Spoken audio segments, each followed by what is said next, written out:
그 비유 설교 38번째 시간으로요. 멸망하는 양식과 영생하는 양식이라는 제목으로 같이 말씀 상고하도록 할게요. 그 오병이어와 생명의 떡을 보시면 요한복음 6장에서 예수님이 하늘에서 내려온 생명의 떡이라고 이제 말씀하고 있고요. 그래서 6장 서두에 무슨 사건이 있어요? 예, 오병이어 사건이 6장 서두에, 요한복음 6장 서두에 있어요. 그 오병이어 사건을 기록한 이유는 예수님께서 이적과 기적을 행하면 한 방에 수천 명의, 수만 명의 사람을 먹여 살릴 수 있다라는 그런 능력을 증언하기 위함이 아니라 그 오병이어 양식을 그 기적으로 베푸는 사건을 통해서 그분이 진정한 의미에서의 양식이다라는 것을 그 증명하기 위한 그 문학적 장치다. 그러니까 예수님이 행하신 이적은 많이 있잖아요. 오병이어도 있고 또 복음서에는 칠병이어도 있어요. 또 그것만 있게 해서 요한은 예수님이 이 땅에 오셔서 행하신 일을 책으로 기록하면 이 세상에 있는 모든 책으로도 기록할 수 없다고 할 정도로 수없이 많은 일들을 행하셨는데 성경 기자들이 그 행하신 일들을 자신들의 신학적 입장에 따라서 적절하게 편집, 그 다음에 그 어떤 부분만 얘기하는 거예요. 그 요한이 오병이어 사건을 말하는 이유는 예수님께서 하늘로부터 내려온 생명의 떡이다. 그분이 진정한 양식이다. 그분이 진정한 밥이다. 라는 것을 증명하고 가르치기 위한 방식으로 오병이어 기적을 행한 거지. 지금도 우리가 믿음을 가지고 기도를 능력 있게 하면 오병이어보다 더 큰 능력을 경험할 수 실제로 있는 거라고 말해서는 안 되죠. 지금은 이런 기적이 일어날 수 없고 나서도 안 되죠. 왜냐하면 기적의 실체이신 예수님이 이미 기적의 내용을 완성해 주셨으니까요. 무슨 말씀인지 아시겠죠? 그래서 27절에 예수님이 썩을 양식을 위하여 일하다와 영생하도록 있는 양식을 위하여 하다라고 이렇게 26절에 예수께서 대답하여 이르시되 진실로 진실로 너희에게 이르노니 너희가 나를 찾은 것은 표적을 본 까닭이 아니요 떡을 먹고 배부른 까닭이다. 27절에 썩을 양식을 위하여 일하지 말고 마치 예수님께 따라온 표적을 보고 배부른 사람들은 썩을 양식을 위하여 일하는 자들처럼 비난하시는 뉘앙스처럼 보이지요. 그리고 썩을 양식을 위해서 일하지 말고 영생하도록 있는 양식을 위해서 일하라 라고 이렇게. 썩을 양식은 뭘까요? 혹은 영생하도록 있는 양식은 뭘까요? 오병이어와 요한복음 6장에 있는 말씀 설교들을 대충 이렇게 한국교회에서 있는 설교를 들으면 썩을 양식은 세상에서 돈 벌고 뭐 또 있나요? 세상에서 즐기고 뭐 이런 게 썩을 양식이고, 영생하는 양식은 교회에서 예배당에서 주의 종교 교회 봉사 일을 하고 말씀 묵상하고 그런 게 이제 영생하는 양식. 이렇게 성석을 구분하는 그 표현들이 많이 있죠. 그렇죠. 그런 것처럼 들리지요. 성속 이원론을 말하는 것처럼 보여요. 거룩한 것과 세속적인 것이 구분되어 있다. 썩을 양식은 이 세상에서 육체의 필요, 물리적인 필요를 말하는 것처럼 보이고, 영생하도록 있는 양식은 영적이고 초월적이고 신앙적인 그 무엇을 말하는 것처럼 보입니다. 그러나 성경을 이렇게 단순히 어떻게 해요? 이원론적인 구분으로 읽고 해석하면 진의를 오해하고 곡해하게 되고요.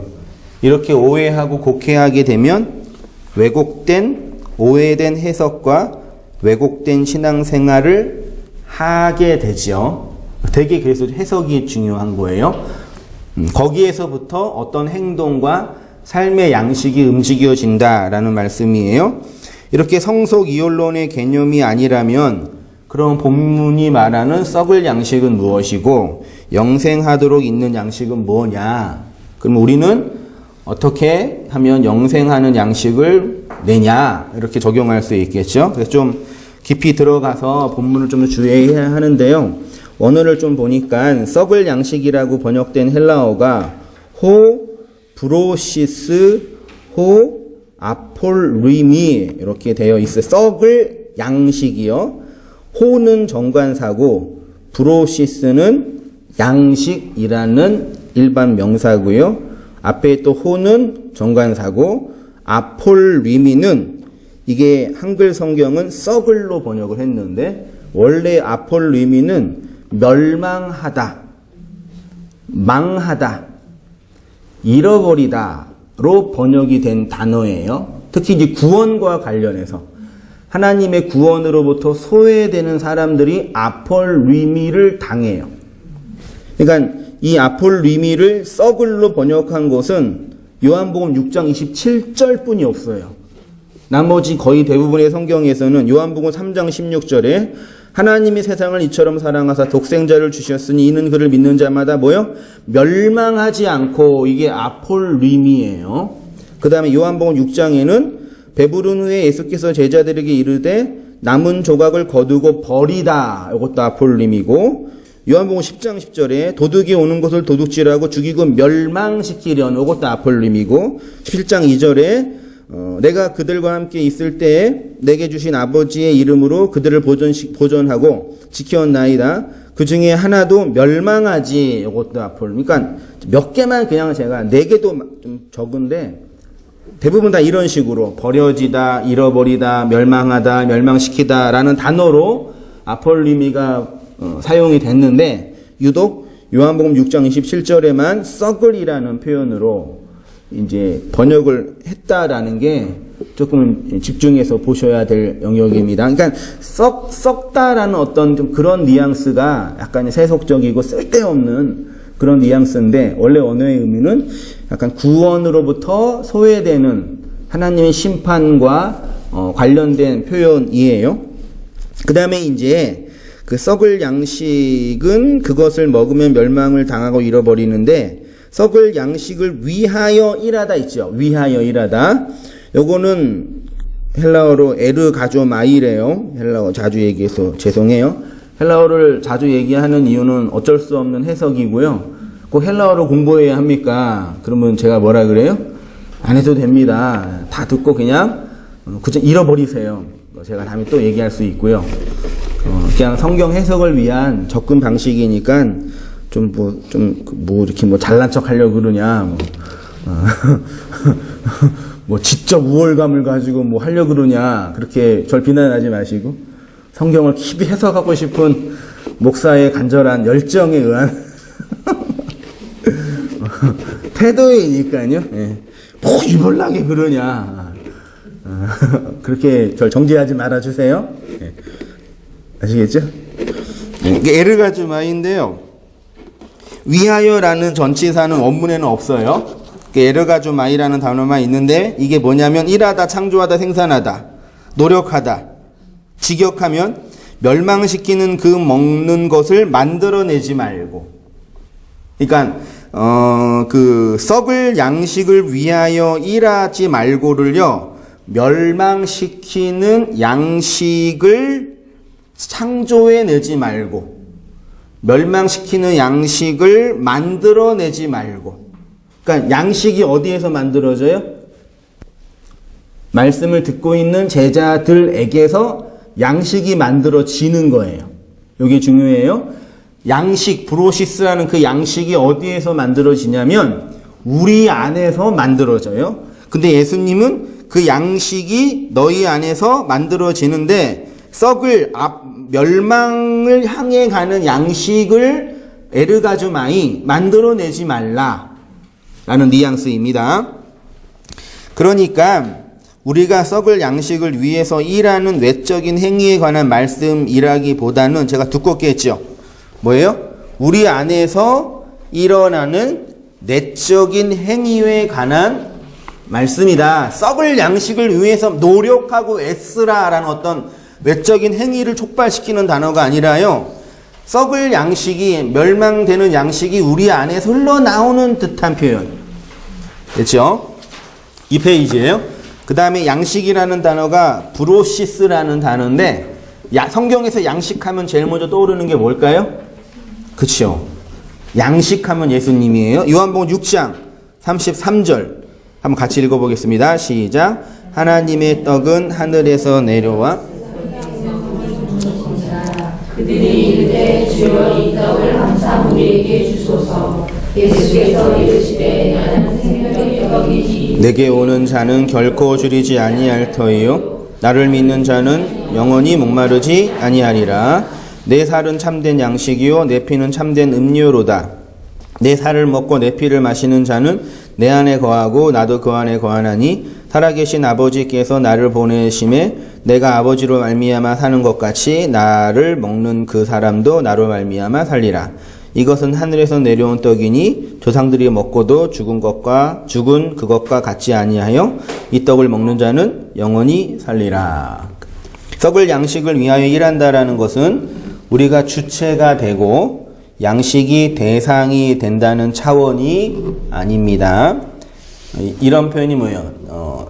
예수님이 내 밖에 있을 때는 내가 주체가 되고 예수님이 대상이 되죠. 절 보세요. 요거 되게 중요한 개념이에요. 신앙과 종교는 내 밖에 있는 아이돌론, 어떤 우상적 내용들을 이렇게 섬기고 봉양하는 차원으로 움직여질 수밖에 없잖아요.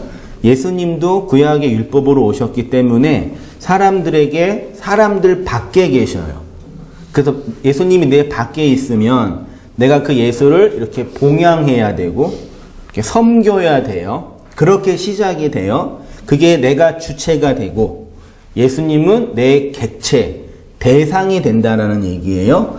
이거를 종교적으로 볼 때 우상이라고 해요. 예수님을 그렇게 섬기면 절간 가서 부처를 섬기는 것과 똑같아요. 내 밖에 있는 예수를. 그러니까 썩을 양식이 내 밖에 있는 그 무엇이라고 해석을 하면 그것을 위해서 노력하는 차원의 삶이 되는 거죠. 그게 아니라 본질은 예수님이 말씀하고 싶은 의도는 양식이 내 안에 있다라는 얘기예요. 내 안에. 그러니까 예수가 어디 안에 있어요? 내 안에. 우리들 안에. 공동체 안에. 개인 안에 있다라는 개념이에요. 내 안에서 뭐가 흘러나온다라는 개념이에요. 쉽게 말해 썩을 양식이라는 내 밖에 있는 그 무엇을 대상화해서 이용하는 것이 아니라 내가 먹을 거리를 만들어내는 차원이라는 것입니다. 다시 말해 멸망시키는 양식이 내 안에서 만들어진다. 됐죠? 어렵지 않으시죠? 한번 이해하시고, 이 세상에 양식으로 오신 분이 예수님인데 하늘의 양식으로 오신 예수를 뭐라 그런다고요?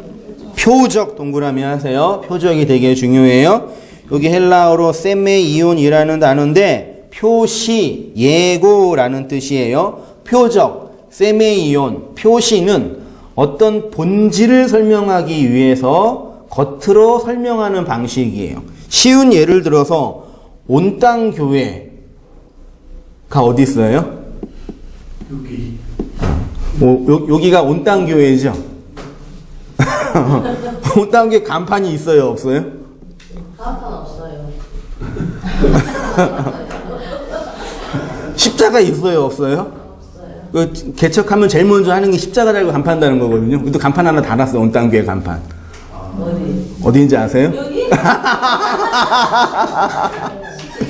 여기 온 땅 교회 간판. 여기 있잖아요. 대한예수교 장로의 온 땅 교회. 신기하네. 네, 우리 유일한 간판이에요.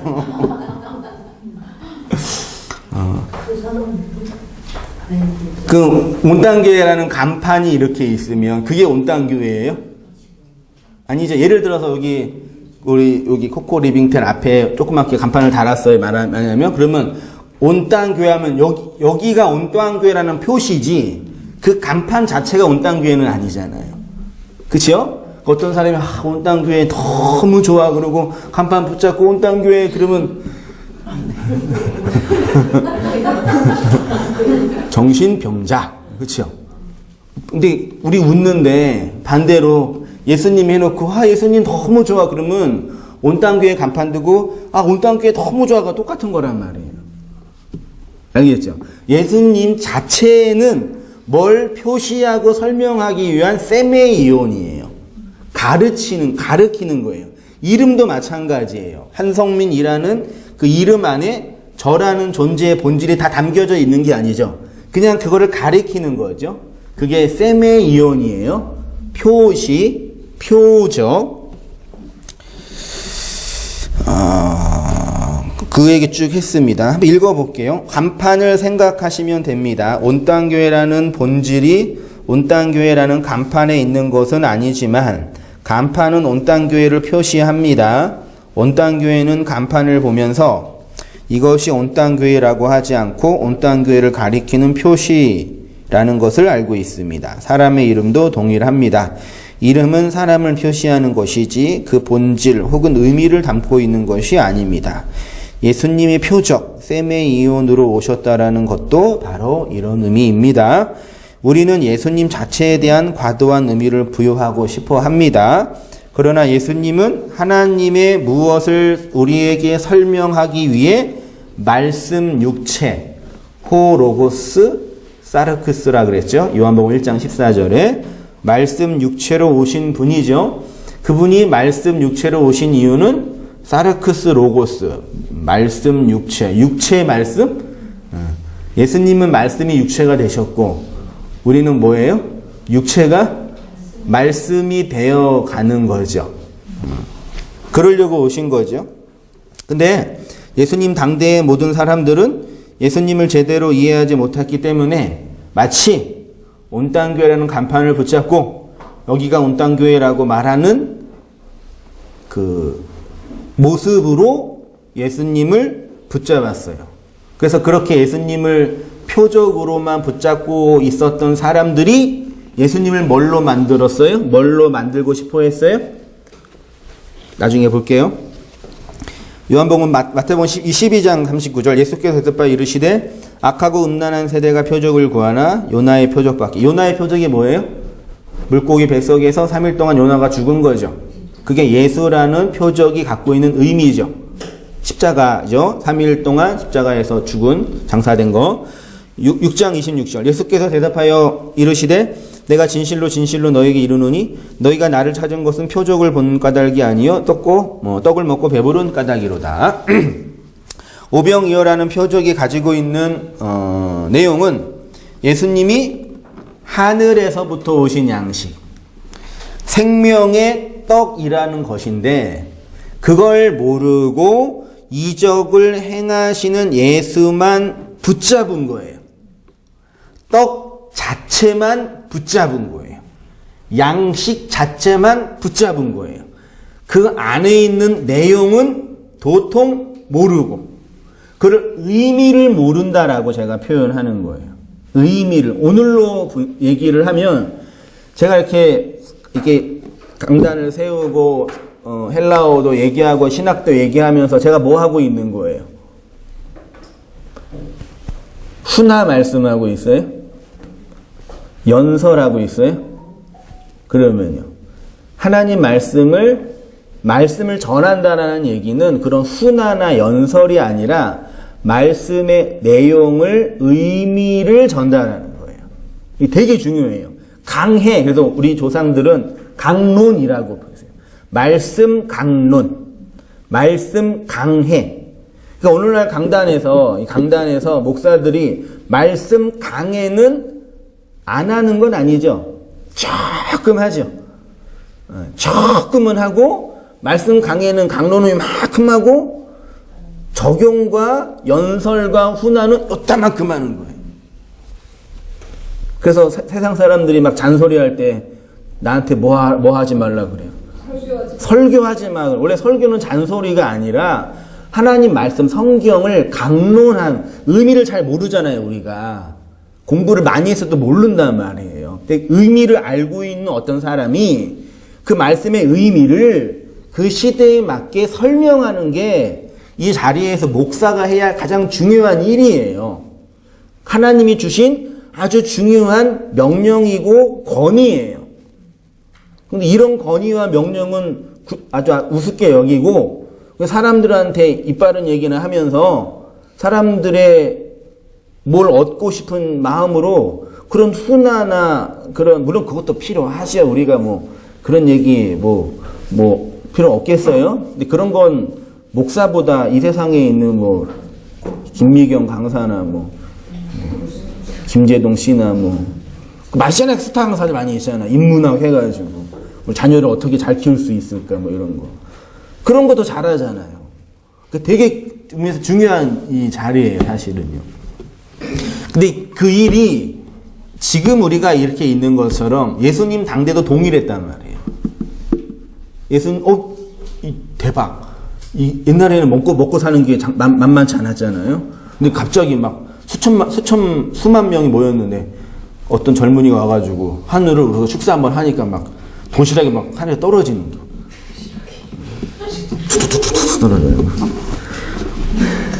사업적으로 괜찮잖아요. 그래서 그때 있는 사람들이 예수님을 보면서 이렇게 얘기한 거예요. 요한복음 6장 12절 보세요. 그들이 배부른 후에 예수께서 제자들에게 이르시되 남은 조각을 거두고 버리는 것이 없게 하라 하심으로 이에 거두니 보리떡 5개로 먹고 남은 조각이 12바구니에 찼더라. 그 사람들이 예수께서 행하신 표적을 보고 말하되 이는 참으로 세상에 오실 그 선지자라 하더라. 그러므로 예수께서 그들이 와서 자기를 억지로 붙들어 임금 삼으려는 줄 아시고 예수님 어떻게 해요? 산으로 도망갔어요. 되게 시사하는 바가 크죠. 예수님이 행하신 이적을 보면서 와, 대박. 우리에게 양식을 주시는 위대한 선지자. 그리고 자신들의 왕을 삼으려고 했단 말이에요. 예수님이 그래 나 왕 될 자격이 있어. 그럴만 하신데 그러지 않고 그들로부터 떠나가신 거예요. 그러니까 예수를 눈에 보이는 표적으로 보면 표적의 내용이 우리에게서 떠나가는 거예요. 감추시는 거예요. 예수님 스스로 감추시는 거예요. 그런 사람들에게 안 보여요. 안 보여. 예수를 자기네 왕 삼으려고 싶은, 자기의 왕권을 보존하고 싶은 그런 태도로 예수를 보는 사람에게는요, 예수님 도망간다니까요. 누구한테 보여요? 그 성경에는 심령이 가난하고 마음이 애통하고 그 은혜 없이는 살 수 없는 그 내용 안에 있는 사람들에게만 명확하게 보이는 거예요.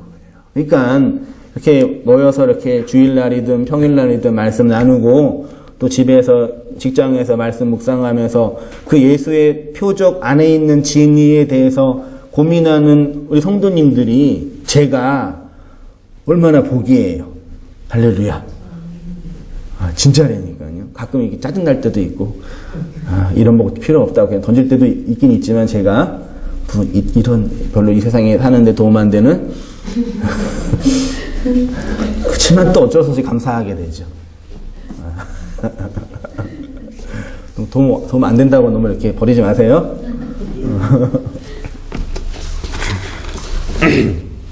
욕망의 신구류를 쫓아다니는 자들. 쉽게 말해서 예수님을 통해 양식을 먹었는데 그 양식이 담겨져 있는 내용과 의미를 전혀 모른다는 것입니다. 예수님은 이들에게서부터 떠나가십니다. 이들에게 진리는 영원한 이방 언어일 것이며 하나님의 마음 따위는 안중에도 없는 자기 욕망의 노예로 욕망의 신기류를 쫓아다니는 귀신일 거죠. 그것이 표적에만 머물러 있는 신앙의 한계. 그러니까 이 문장을 쓰면서 저도 좀 고민을 했는데, 표적에 머물러 있는 신앙이라는 게 있냐, 이렇게 그게 신앙이냐 라고 질문할 수는 있지만, 아무튼 오늘 우리 시대, 예수님 당대의 시대에 여전히 그 표적에만 머물러 있고 떡 만드는 예수만 붙잡고 있는 사람들이 있거든요. 뭐 저도 그렇고 솔직히 뭐 까놓고 다 우리 보면은 다 그렇게 살잖아요. 그런 예수라는 표적을 또 쫓아왔고, 맨 아래 단락이요. 이렇게 눈에 보이는 예수가 담고 있는 의미와 내용을 모르고 그 표적에만 머물러 있는 것이 썩을 양식을 위하여 일한다. 다시 말해 멸망시키는 양식을 만들어내는 인생이다. 예수님이 이 땅에 오신 이유가 사람들을 멸망하지 않도록 하기 위해서인데 표적에만 머물러 있게 하지 않기 위해서 예수님이 이 땅에 오셨는데, 사람들은 표적에만 머물러 있으니까 그래서 멸망당하는 거예요. 됐죠? 눈에 보이는 표적으로 오신 예수를 내용으로 보지 못하니까 멸망당하게 아폴림이 된다는 것입니다. 요한복음 3장 16절 하나님이 세상을 이처럼 사랑하사 독생자를 주셨으니 이런 얘기만 좋아하죠. 이는 그를 믿는 자마다 멸망하지 않고, 그 믿는다라는 건 표적 안에 있는 내용을 본다라는 이 얘기겠네요. 표적 안에 있는 내용의 의미를 양식으로 담으니까 표적에 머무르지 않게 되죠. 그러니까 멸망당하지 않게 되겠네요. 그걸 영생을 얻는다라고 하죠. 근데 여전히 많은 사람들은 표적에만 머물러 있으니까 멸망당하는 거죠. 누구든지 나로 말미암아 실족하지 아니하는 자는 복이 있도다. 그 속에 뿌리가 없어 잠깐 견디다가 말씀으로 인하여 환난이나 박해가 일어날 때에는 곧 넘어지는 자요. 베드로전서 2장 6절은요. 같이 한번 읽어보시겠습니다. 시작. 성경에 기록되었으되 보라 내가 택한 보배로운 모퉁이 돌을 그를 믿는 자는 부끄러움을 당하지 아니하리라 하였으니 그러므로 믿는 너희에게는 복이 있나 믿지 아니하는 자에게는 건축자들이 버린 돌이 모퉁이의 머릿돌이 되고 또한 부딪히는 돌과 걸려 넘어지게 하는 바위가 되었도다. 그들이 말씀을 순종하지 아니하므로 넘어지지 아니하니 이는 그들을 이렇게 정하신 것이니라. 어저께 잠깐 얘기했는데 성경이라는 본문이 있잖아요. 얘를 이렇게 들어볼까요? 안 나오나? 그러니까 이렇게 성경이 이렇게 있죠. 우리가 읽고 있는 이거를 이제 본문이라 그래요. 이 본문이 가지고 있는 내용이 있죠. 그 내용을 의미라고 해요. 이 본문의 내용의 의미를 드러내는 걸 뭐라 그래요? 그걸 해석이라 그래요.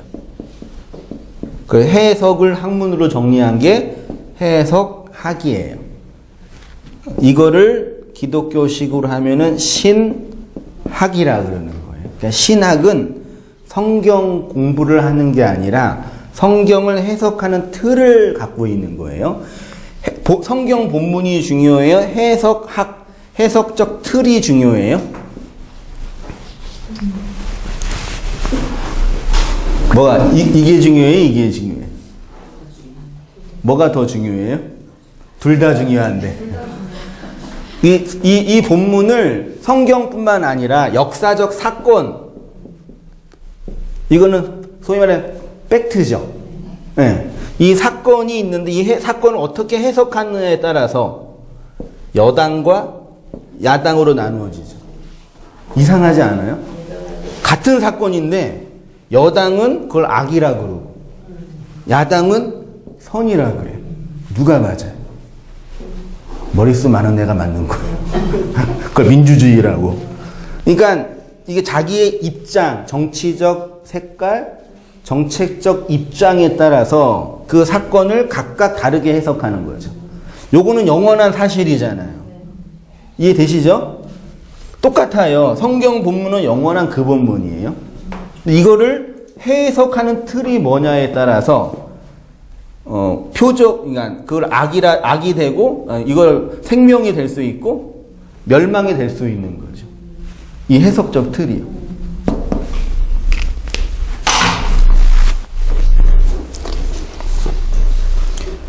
똑같아요. 예수님이 여기 베드로 전서 2장 6절에 걸려 넘어지게 하는 돌이 결국 뭐예요?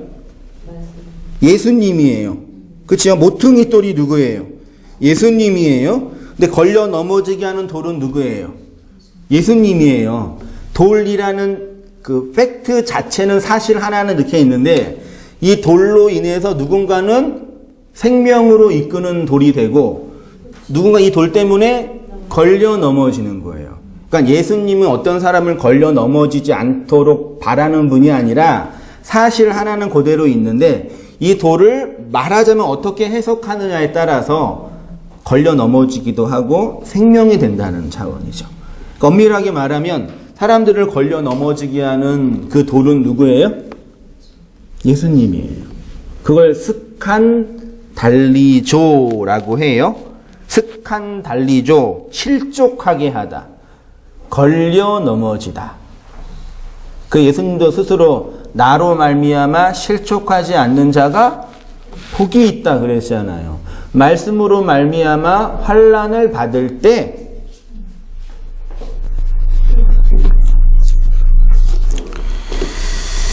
걸림돌인 거예요. 예수로 말미암아 걸려 넘어지는 것을 아폴림이 멸망당하는 것 잃어버린다. 그렇게 멸망의 양식을 에르가조마이 만들어내지 말라. 걸려 넘어지지 말라. 표현을 하자면요. 여전히 많은 사람들이 예수라는 돌 안에 걸려 넘어지고 있잖아요. 영생하도록 있는 양식을 위하여는요. 이어서 27절 중간 이후에 예수님은 영생하도록 있는 양식을 위하여 하라라고 했는데요. 이것도 원문으로 보니까 호 브로시스 호 메노 에이스 조웨 아이오니오스인데 직역하면 영원한 생명 안으로 머물게 하는 그 양식. 에르가조마이가 있으니까 영원한 생명 안으로 머물게 하는 양식을 에르가조마이 만들라, 창조하라, 생산하라. 이게 나중에 나오나요? 에르곤이라는 단어가. 이 에르가조마이가 그 헬라어에 에르곤이라는 단어인데요. 이게 신약 성경을 읽을 때 행위 있죠. 행실. 믿음의 행위, 행실 할 때, 요게 에르곤인데, 이것의 중간태형이 에르가조마이라는 단어예요. 나중에 진도 있네요. 읽어볼게요.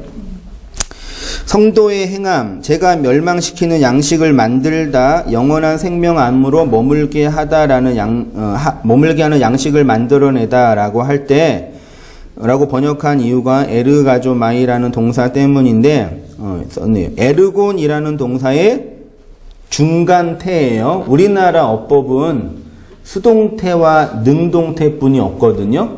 수동태는 동작이 당하는 거죠. 내가 밥을 먹여진다. 말이 이상하네. 스스로 밥 먹는데 누군가에게 먹혀지는 거. 그거를 수동태라고 표현해요. 능동태는 직접 하는 거예요. 근데 중간태는 뭐냐면 이게 헬라어 어법 라틴어에도 있는데 능동적 행위의 수동적 영향.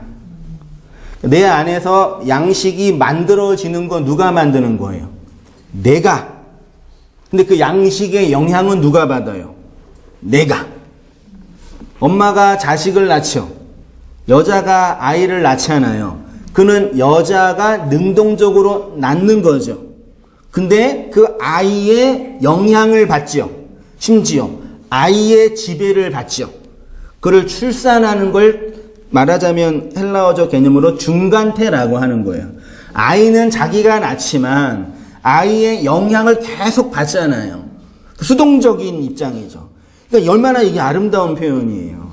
하나님의 생명이 우리 안에서 만들어져요. 그 하나님의 주권이냐 인간의 행위냐 그렇다고 얘기 좀 하지 말아요. 맨날 선택이 뭐고 예정이 뭐고 그럼 난 예정받지 않는 거예요. 쟤는 예정된 거예요. 성경에 그런 내용 없어요. 다 신학적인 어떤 고민을 하다가 쌓은 거예요. 성경의 예정은 그런 얘기 아니에요. 그러니까 우리가 행하는 거예요. 네? 내가 행하지 않으면 안 돼요. 행한데 그 행함의 결과를 또 내가 받는 거예요. 그 가장 좋은 예가 출산이에요, 사실은요.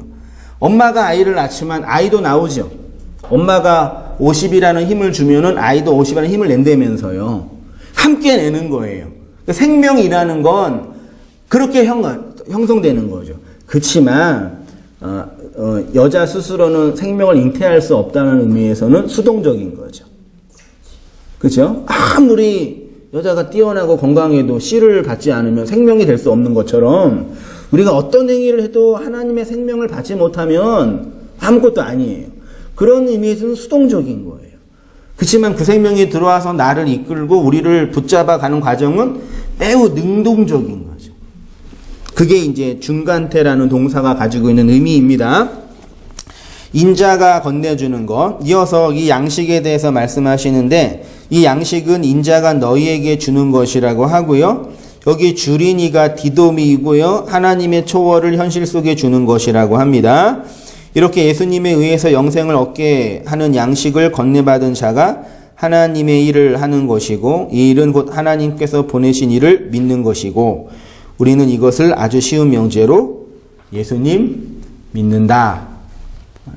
어저께도 그 강남 내려가면서 진짜 그 어떤 여자분이 가방 들고 전도를 지하철에 하시더라고요. 예수님 믿으세요. 진실하게. 예수님 믿어야 구원받아요. 살아가는 형제 자매님 예수님 믿으세요. 그 얘기 듣고 구원받을 수 있어요? 진짜 그게 마음에 다가왔어. 진짜 예수님 믿고 싶어. 예수님이 누군지 모르는 거야. 이해되시나요? 공부 열심히 하세요. 공부 열심히 해야지 좋은 데 가요. 누가 몰라요? 공부 열심히 하시라니까요. 열심히 하시라고요. 그래야지 좋은 데 가요. 누가 모르냐고. 마치 인간은 어떤 상태에 있냐면 그런 전도가 그런 거예요. 여러분 성실하게 일해야지만 성공해요. 여러분 착해야지만 행복해요. 그렇게 얘기해 주는 거예요. 맞아요. 사실이에요. 근데 학생 입장에서는 이 치열한 이 경쟁의 이 현실 속에 어떻게 하면 이걸 잘하냐. 미치고 환장할 어르신이잖아요. 그렇죠? 마치 그것처럼 사람들에게 예수님 믿으세요. 예수님 믿어야 천국 가요 그러면요. 공부 잘해야지만 성공해야 하는 똑같은 거라니까요. 그 예수가 뭔데? 그 예수가 도대체 뭔데요?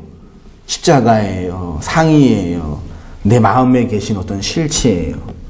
그러니까 만약에 여기 10명 이상의 성도님 계시는데 진리로 동기화, 아이폰에 있는 기능. 진리로 동기화, 괜찮은 표현이에요. 동기화 되지 않으면 각자가 믿고 있는 예수는 다 달라요. 그러네. 안드로이드 폰은 그 기능이 없어요. 아이폰만 그 기능이 있는데 컴퓨터랑 동기화해요. 아이폰 사용하시는데 모르세요? 아니 안드로이드 폰이 없는지 몰라요. 동기화가 있나요? 제가 동기화가 그러니까 뭐냐면 컴퓨터 본체가 있고 아이폰이 있잖아요. 각각 데이터랑 내용이 다르잖아요. 요걸 동기화하면은 요거랑 요거가 하나가 되는 거예요. 그렇죠? 그러면 여러분 우리 각자가 각자의 삶을 살잖아요. 각 개별적으로 다 달라요. 어떤 분은 사진을 100장 찍고, 어떤 분은 음성 녹음만 하고, 어떤 분은 뭐 데이터만 있어요. 각자 다른 아이폰들이에요. 근데 이 말씀이, 이 진리로 뭐 하는 거예요? 동기화해서 하나가 되게 하는 거예요. 그 동기화가 안 되면 각자가 믿고 있는 하나님, 각자가 생각하는 예수를 믿는 거예요. 그래서 공동체는 한 하나님을 한 성령으로 함께 믿는 거예요. 근데 이 동기화에서 소외되면은 어떤 느낌이 들어요? 목사님, 저 목사는 날 관심에도 없어. 신경도 안 써. 무슨 목사가 전화신방도 안 해? 이렇게 이제 목사를 비난하는 거죠. 그게 전화신방에서 동기화가 가능하면 해야 되는데 동기화가 안 돼. 그게 되면은 텔레마케터가 목회하시면 되죠. 그럼 대박 나는 거죠.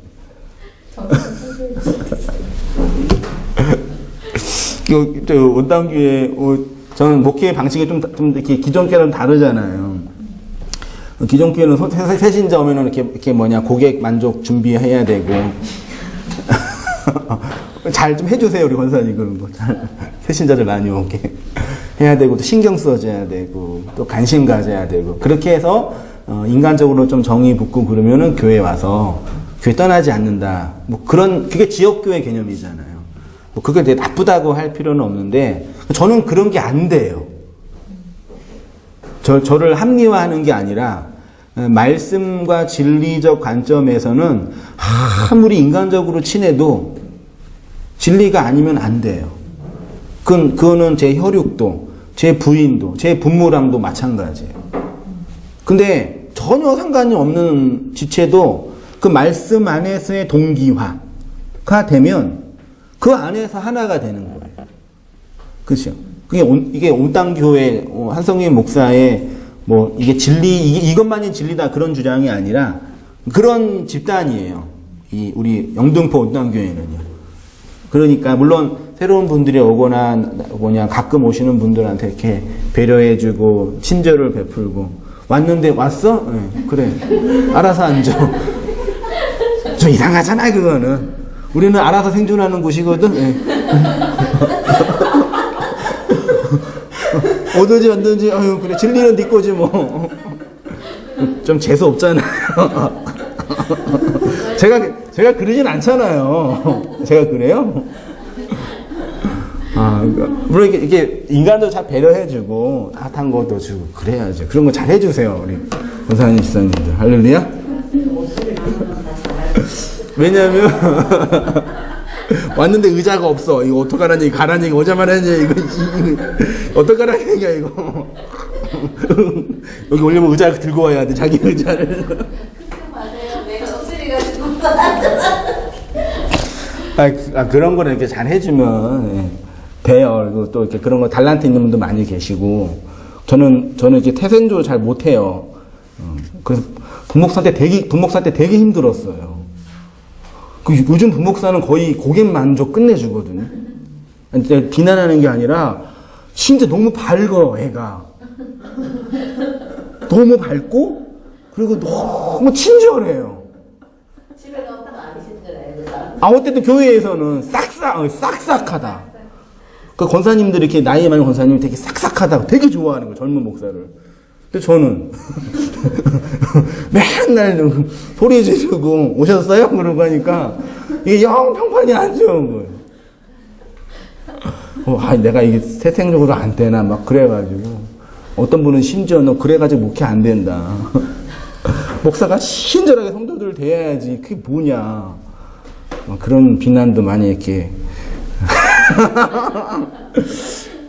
저는 그냥 생긴 대로 이거 살아야 잘하는 걸 잘하고 이제 저도 많이 이렇게 반성을 해요. 내가 잘 못한다. 신경 쓸 애를 쓰는데 뭐 하다 여기까지 왔어요?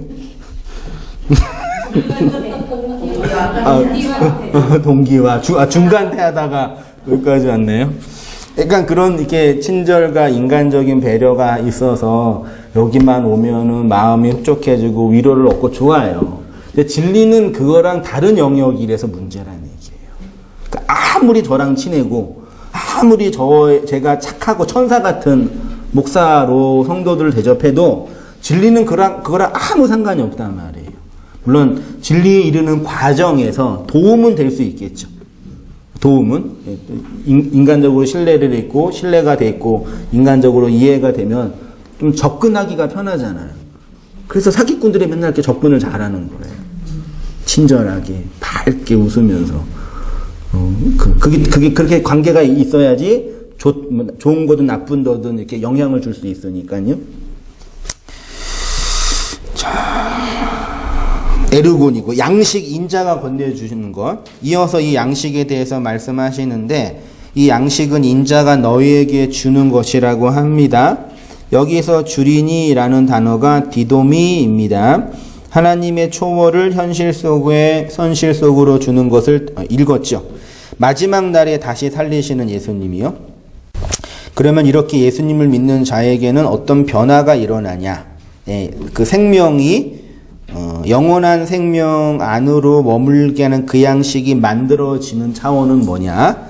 6장 35절 이하 읽어보겠습니다. 시작. 예수께서 이르시되 나는 생명의 떡이니 내게 오는 자는 결코 줄이지 아니할 터요 나를 믿는 자는 영원히 목마르지 아니하리라. 그러나 내가 너희에게 이르기를 너희는 나를 보고 믿지 아니하는도다 하였으니 아버지께서 내게 주시는 자는 내게 올 것이요 내게 오는 자는 내가 결코 내쫓지 아니하리라. 내가 내려온 것은 내 뜻을 행하려 함이 아니요 나를 보내신 이의 뜻을 행하려 함이니 나를 보내신 이의 뜻은 내게 주신 자 중에 내가 하나도 잃어버리지 아니하고 마지막 날에 다시 살리는 이것이라. 내 아버지의 뜻은 아들을 보고 믿는 자마다 영생을 얻는 이것이니 마지막 날에 내가 이를 다시 살리리라 하시니라. 마지막 39절 40절에 마지막 날에 다시 살리는 것, 마지막 날에 다시 살린다라는 개념은 뭘까요? 예수님을 믿고 예수님이 주시는 양식으로 줄이지 않고 목마르지 아니하면 마지막 날에 다시 살린다 그랬는데 마지막 날에 다시 살린다는 얘기는 지옥 가지 않는다, 심판받지 않는다, 뭐 그런 이 세상 종말의 때 심판받지 않는다 그런 정도로 이해하는데요. 여기 되게 이제 중요합니다. 4페이지로 갈게요. 4페이지죠. 예수라는 표적이 우리에게 주어져 그 안에 있는 양식으로 먹게 되면 우리 안에서 어떤 일이 일어나냐면 예수님은 하나님께서 구원하라고 한 그를 반드시 잃어버리지 않고 살려냅니다. 37절에 아버지께서 내게 주시는 자는 다 내게로 올 것이요 내게 오는 자는 결코 내쫓지 않는다 그러죠. 그러면 아버지께서 누구한테 줘요? 아버지께서 누구한테 줘요?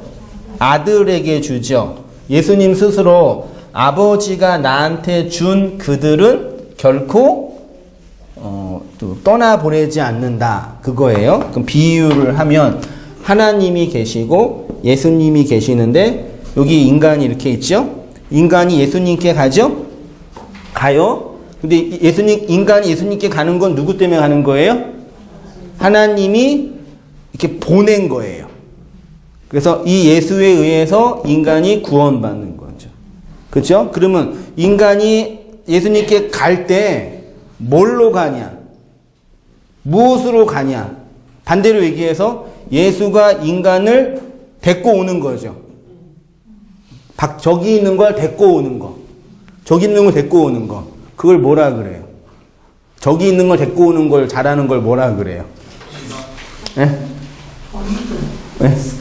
스카우트. 괜찮은 표현이네요. 네? 견인. 네, 또. 저기 있잖아요. 다 걸려서 데리고 오는 거. 낚시라 그러는 거예요. 저기 있잖아요. 그래서 걸려서 데리고 오는 거. 그러면 이제 낚시를 이렇게 하잖아요. 그러면 이제 던졌어요. 그럼 뭐 해야 돼요? 여기 있는 분들은? 물어야 돼요. 미끼를 물면 여기로 오는 거고, 안 물면 물속에서 꼬리의 힘으로 열심히 사는 거죠. 됐죠? 그럼 미끼가 이제 되게 미끼를 문 자. 그렇게 되겠죠.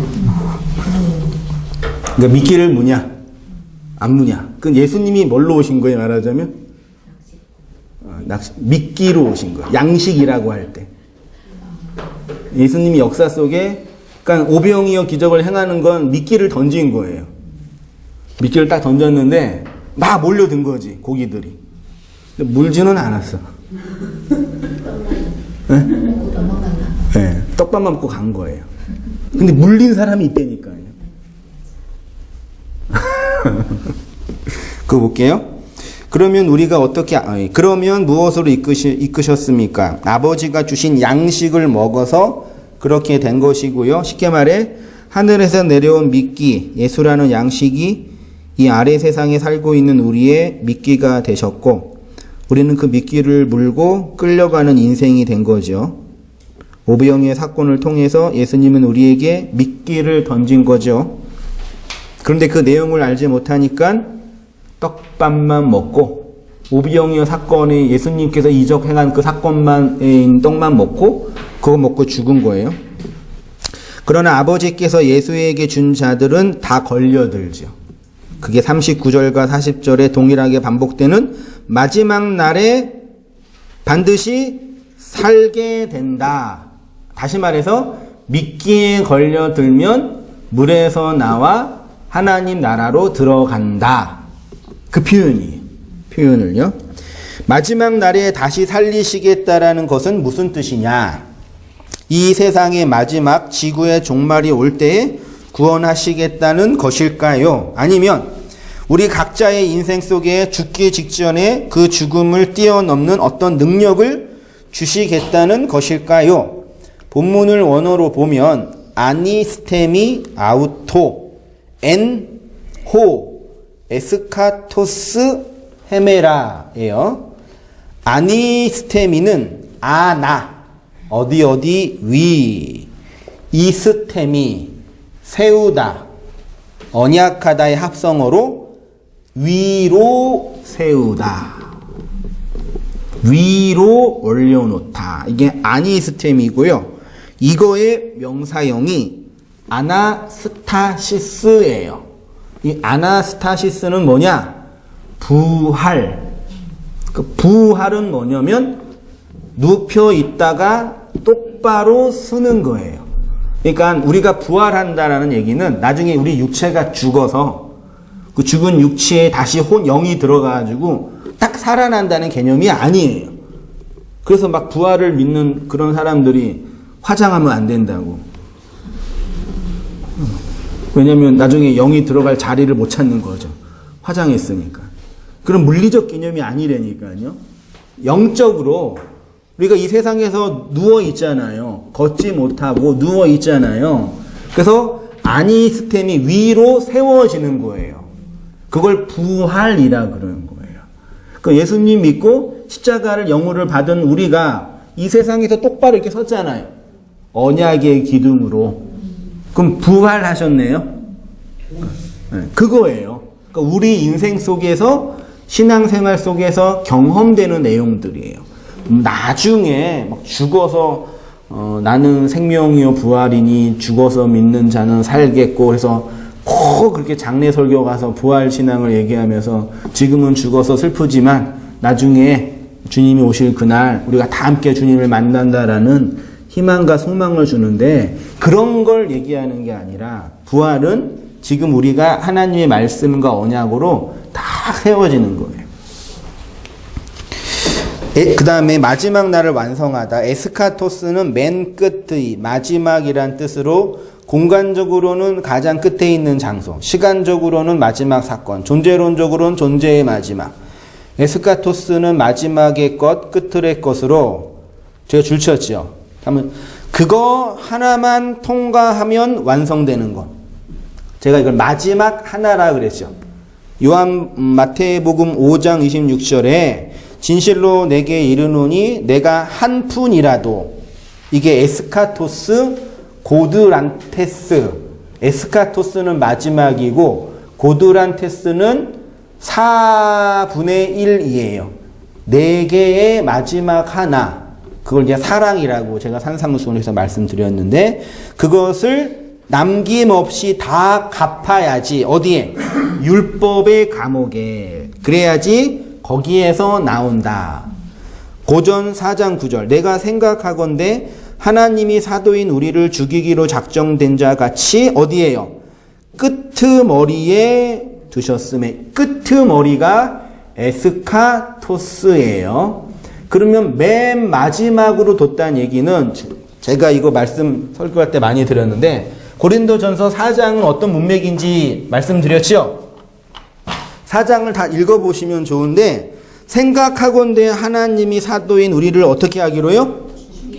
죽이기로 작정대차처럼 세상 끝에 뒀어요. 그리고 이 내용 전체가 뭐 40에 감한 그 매를 3번 맞고 여행의 위협, 강도의 위협, 굶어 죽음의 위협, 생고생한 걸 다 얘기해요. 그리고 고린도 교회를 향해서 너희는 나를 뭐하라? 본받으라. 뭘 본받으라? 세상 끄트머리에 있는 나를 본받으라 라고 그런 거예요. 이게 무슨 말이냐 하면 말씀드렸죠. 세상 끄트머리는 뭐냐면 로마 시대에 장군이 외국에 나가서 정복 전쟁을 하고 개선문으로 들어오죠. 개선문으로 들어오면 장군이 개선 행렬에서 우리 장군 만세 그러고 막 꽃다발 던지고 막 퍼레이드를 하잖아요. 지금도 올림픽 가서 상 받고 축구에서 1등 하면은 막 올라가지고 막 이렇게 축제를 하잖아요. 그 퍼레이드예요. 퍼레이드를 장군이 있고 뒤에 있는 쫄병들이 이렇게 있죠. 그 다음에 전리품이 있고 맨 뒤에 뭐가 있어요? 노예들이 쇠사슬에 끌려서 끌려가는 거예요. 이게 고린도전서 4장에 있는 배경이에요. 요걸 보고 세상 끄트머리에 뒀다. 이게 누구예요? 바울이에요. 요거를 뭐 하라고요? 본받으라 라는 얘기는 너희도 나처럼 이렇게 장군의 뭐가 된다? 노예가 돼서 이 세상 퍼레이드하고 있는 축제하고 있는 세상에 끌려가는 인생이 돼야지. 할렐루야. 이해되시나요? 이해돼요? 안 되죠? 되게 중요해요. 이게는 이 바울을 포로로 잡은 존재가 누구예요? 예수예요. 예수의 포로. 이게 에스카토스 끝에예요. 하나님이 반드시 우리를 이렇게 세우셔요. 생고생 시키고 막 그거 아니에요. 그거는 잘 하세요. 이렇게 경제활동 잘 하시고 공부 열심히 하셔서. 그런 문제가 아니라 존재론적으로 인간이 가지고 있는 그 욕망의 기저가 있죠. 나라는 존재가 이렇게 있으면 나를 구성하고 있는 그 본질의 나가 있죠. 예, 핵심의 나. 이거는 어느 누구한테도 양보할 수 없는 그 나예요. 그쵸? 남편도 안 되고 아내도 아니고 자식. 요거 건들면 그냥 끝나는 거예요. 그래서 서로 협약을 하는 거지. 이거는 건들지 말자. 서로 최소한 이거는 건들지 말고 나머지 것들만 공유하며 살자. 이게 다 있어요, 우리가. 그렇죠? 근데 예수님은 뭐 하는 거예요? 에스카토스. 나머지는 상관 안 하세요. 요거는 있어도 돼, 없어도 되는 거니까 상관 안 해요. 돈 많이 벌게 하고 또 돈도 잃어버리기도 하고. 근데 요거만 달라고 그러는 거예요. 근데 그래서 여기서 뭘 해요, 우리가? 거래를 해요. 요거는 못 주고, 요거는 줄게. 그걸 종교라 그러는 거예요. 하나님과 밖에 있으니까 내가 원하는 건 이거 있는데, 또 안 주면 또 가만히 있으니까 요거는 줄 테니까. 이거 많이 있잖아요. 이 정도 많이 준 거잖아요. 요거는 안 된다고. 또 예수님은 거래 안 하셨잖아요. 예. 요거 내놔. 이게 에스카토스예요. 그래서 진리가 반드시 우리를 이 하나를 삭제해요. 근데 이게 이래야지만 생명이 돼요. 예? 이렇게 있고 여기 핵이잖아요. 난자. 예. 그래서 들어가서 난자 껍질을 통과해서 이 핵이 정자랑 만나서 여기서 죽어야지 생명이 되잖아요. 맞잖아요. 근데 이거는 필요 없고 여기에서만 노는 거예요, 맨날. 그게 끄트머리. 그러면 이제 예수님의 생명을 위해서 일하라라는 얘기가 무슨 말씀인지 아시겠어요? 그 마지막 하나로 예수님이 우리를 끄트머리에 세우시는데 그 하나가 죽어서 생명이 되라. 그게 그렇게 하면 그게 그 아나시스타스처럼 언약으로 똑바로 세워지는 거예요. 이렇게요. 이 생명이 있는 존재가 되니까. 그러니까 기독교가 정말 우리에게 요구하는 삶의 윤리와 내용은 이거라니까요. 그렇게 가는 과정이 우리의 일상과 역사와 반대가 되는 부분이 있으니까 아프기도 하고 쓰라리기도 하고 나의 그 본질 자아, 내 욕망의 근원 요게 죽고 요거를 내어야 되니까 쓰라린 부분이 있는 거죠. 그치만 그 속에만 생명이 주어지는 거예요. 그리고 생명으로 살아가야지 내 밖에 있는 역사들이 질서 있게 재편이 되는 거지. 여기에 생명이 없으면 몇 달 만에 죽어요. 난자 며칠 만에 죽어요. 정확하게. 28일인가요? 그렇죠. 딱 한 달 살고 죽잖아요. 생명을 못 만나면은. 그게 우리 인생이라고 다 얘기해 준 거예요. 남자의 몸에, 여자의 몸 안에. 근데 그걸 맨날 경험하면서도 뭔지 모르고 생물학적인 일만 하고 있는 거예요.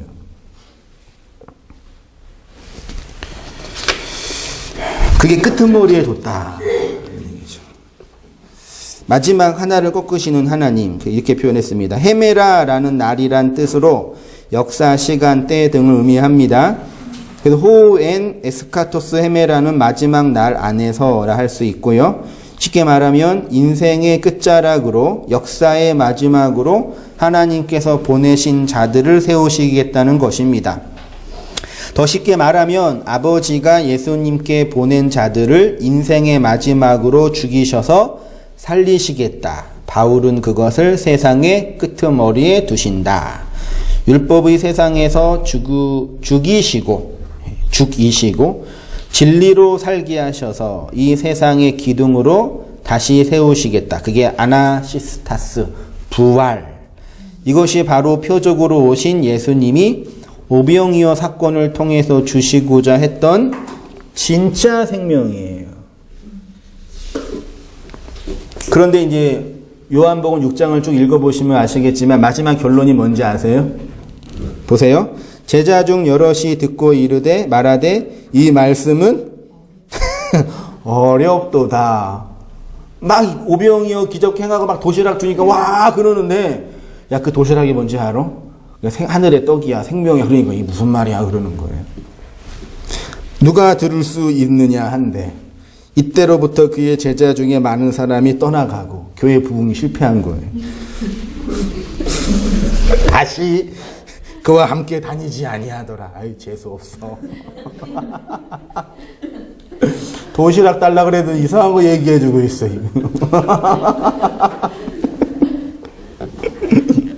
내 소원 달랬는데 왜 그거 안 주고 딴 얘기해 그러는 거예요. 다 떠나가요. 누구만 남아요? 12만 남아요. 12이 교회잖아요.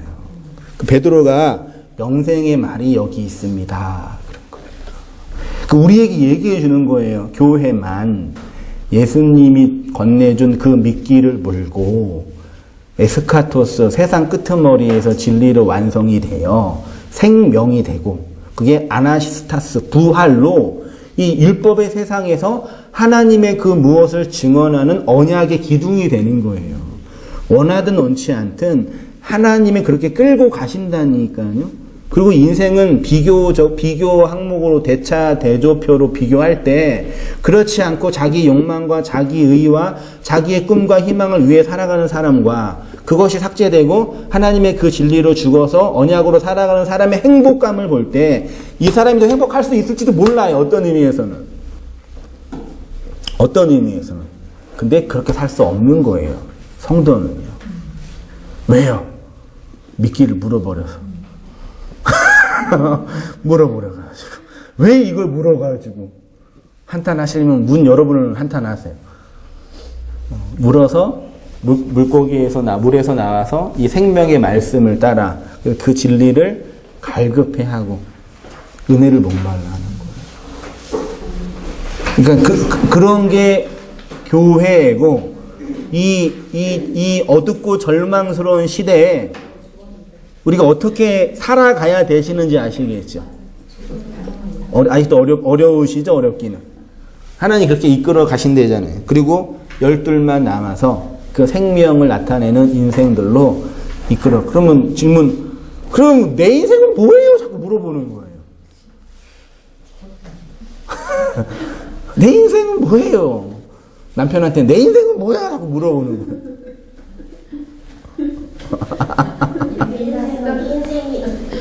나는 어디 있냐고요? 막 그러는 거. 아니, 난자는 죽는다니까요. 핵이 제거되고 배아가 돼서 태아가 되고 생명이 되는 거예요. 이 언약의 사실을 굳게 붙잡고 인내하시면서 감사하시면서요. 저 원망하지 마시고 저 저주하지 마시고 제가 축복합니다.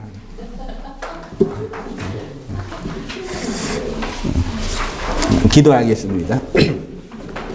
하나님 아버지, 우리에게 진리의 말씀을 보내시고 그 말씀을 배우게 하시고 또 이렇게 나누고 고백할 수 있도록 인도해 주시고 함께 해 주셔서 감사합니다. 썩을 양식만 만들어내는 우리의 인생을 꺾으셔서 생명의 양식을 만들어내도록 아버지의 그 아들을 생명의 언약을 붙잡게 하셨사오니 감사합니다. 그러나 우리는 언제나 무지하고 완고하여서 자기 편견과 시대의 편견에 갇혀서 예수님의 그 진리의 진리를 똑바로 보지 못할 때가 많이 있음을 고백합니다. 정말 바라봐야 할 것을 바라보게 하시고 정말 해야 할 일들을 할 수 있도록 힘과 은혜를 더하여 주셔서 이 율법의 노예에서 나와 언약으로 생명으로 안식과 자유로 오롯이 세워갈 수 있도록 인도하여 주옵소서. 하나님, 저희를 긍휼히 여겨주시고 불쌍히 여겨주셔서 깨닫게 하여 주시고 각성하게 하여 주셔서 나와 타자를, 나와 이웃과 하나님을 사랑하고 그 생명으로, 그 진리로 오롯이 세워져 갈 수 있도록 인도하여 주옵소서.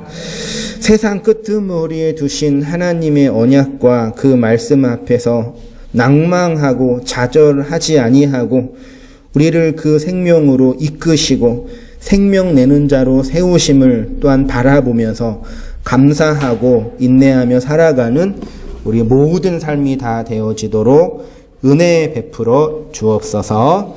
예수님의 이름으로 기도합니다. 아멘. 네.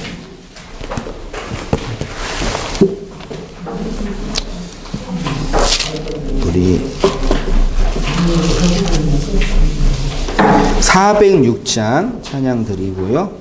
축도하고 마치겠습니다. 400